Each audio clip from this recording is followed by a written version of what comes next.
Buenas tardes. Antes que nada quiero agradecer al doctor Miguel Cruz por la invitación a presentar parte del trabajo que estamos realizando en mi laboratorio del Departamento de Bioquímica del CIMBESTAT. Y bueno, el día de hoy les voy a presentar una serie de estudios que estamos realizando con un grupo de pacientes que cursan por estados de hiperandrogenismo. Estas pacientes tiene la característica, o el grupo que se eligió de estudio, es que son niñas entre 5 y 17 años. Y el trabajo está siendo apoyado precisamente por el Hospital Infantil de México, Federico Gómez, y por el Hospital General. Entonces, a continuación les voy a dar una breve introducción para poder entrar en datos que hemos obtenido en el laboratorio. Brevemente, ya les han mencionado de la importancia que tiene la insulina como una hormona que lleva a cabo eventos de tipo anabólico, en donde vemos que en tres principales tipos de tejido a nivel metabólico son de relevancia, que es el hígado, el músculo esquelético y el tejido adiposo. En hígado sabemos que la insulina estimula principalmente la síntesis de glucógeno e inhibe la glucogenólisis, la síntesis de triglicéridos e inhibe la cetogénesis y la gluconeogénesis. El músculo esquelético, por su parte, promueve la incorporación de glucosa y la síntesis de proteínas, pero por otra también inhibe la degradación de proteínas y la glucogenólisis. Entonces ustedes ven cómo tiene efectos de tipo anabólico, pero inhibe los efectos de tipo catabólico. Y finalmente, en tejido graso, vemos que la insulina promueve la síntesis de glucógeno, la incorporación de glucosa y el almacenamiento de triglicéridos. Y por otro, inhibe la lipólisis. Entonces vemos claramente los efectos en pro del metabolismo energético y aquellos que son regulados negativamente en contra de promover el catabolismo. Entonces, resumiendo, promueve procesos anabólicos e inhibe procesos catabólicos. ¿Cómo le hace la insulina? Este es uno de las preguntas que tenemos en nuestro laboratorio y obviamente interés de muchos grupos de investigación en todo el mundo. Esto que les presento aquí es una de las diapositivas. Traté de hacerlo lo más sencillo posible, pero ven ustedes que a veces es imposible. Aquí nada más les muestro algunas de las vías que tienen que ver con la incorporación de la glucosa, una de los mecanismos más conocidos de la insulina. Entonces, nada más voy a resaltar algunas proteínas que son importantes y que vamos a poder detectar cómo cambia su comportamiento cuando las células se vuelven resistentes a la insulina en el estudio que les voy a mostrar adelante. Pero aquí, bueno, tenemos un componente importantísimo que es el receptor de insulina, que es una proteína que tiene actividad de sinasa de tirosina, es decir, puede promover la fosforilación de tirosinas, no solamente del receptor, sino también de otras proteínas que son importantes en su señalización. Hay varios componentes importantes, pero hay uno de relevancia que es el sustrato del receptor de insulina, que es una de las primeras moléculas que se asocia al receptor fosforilado y que además es fosforilado por el receptor. Estas fosforilaciones en IRS se convierten en sitios para que otras proteínas se asocien a IRS y esto lleva a la formación de grandes complejos proteicos que a final de cuentas llevan a la activación de enzimas que son importantes a nivel metabólico las acciones de la insulina. Una de ellas es la sinasa AKT. Esta sinasa AKT es crucial y muchos estudios se han dedicado a ver cómo se afecta la actividad de esta enzima en condiciones de resistencia. Se sabe que esta enzima AKT es capaz de activar una maquinaria que tiene que ver con la exocitosis de los transportadores de glucosa, GLUT4, que son dependientes de insulina, y que son movilizados de estas vesículas hacia el exterior de la célula cuando se requiere incorporar más glucosa.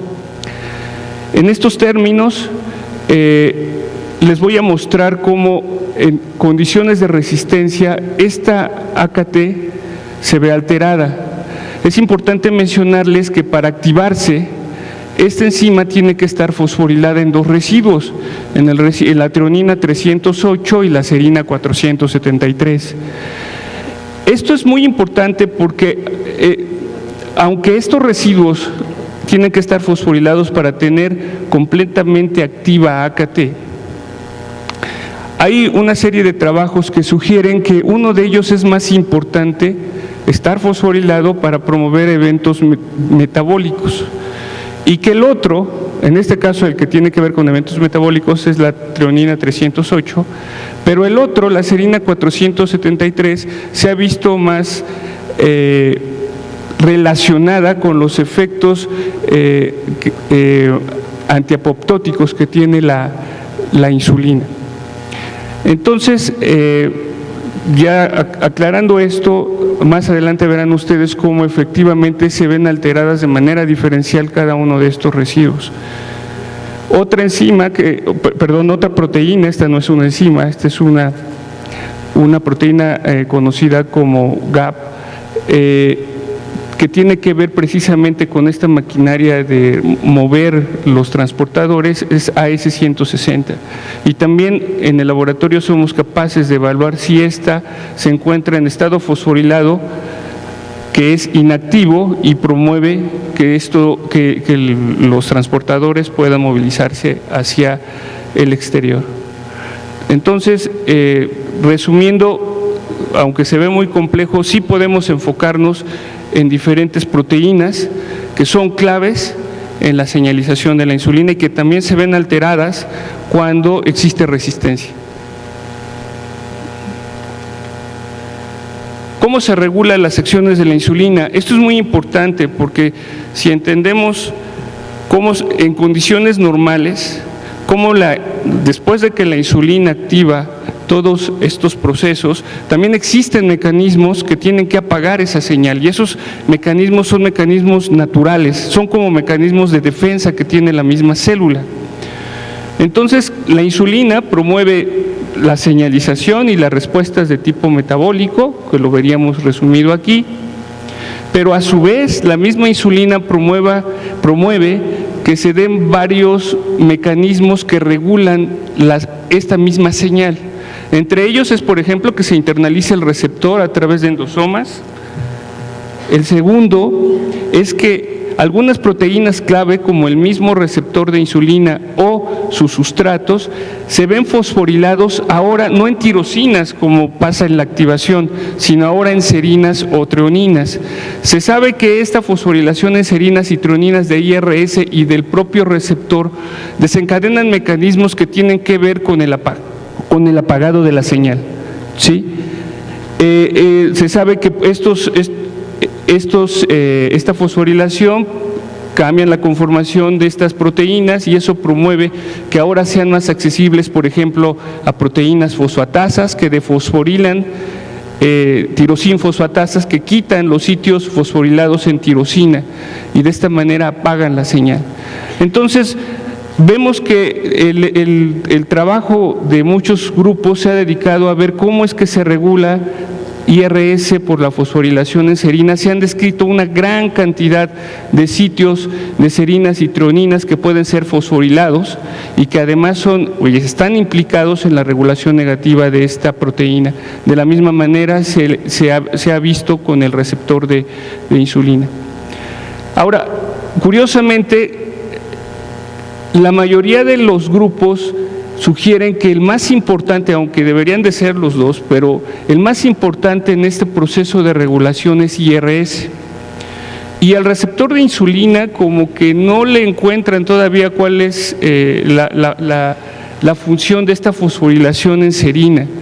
Sin embargo, en nuestro laboratorio ya hemos demostrado que también la fosforilación en serina puede ser un mecanismo para inducir resistencia a nivel del receptor.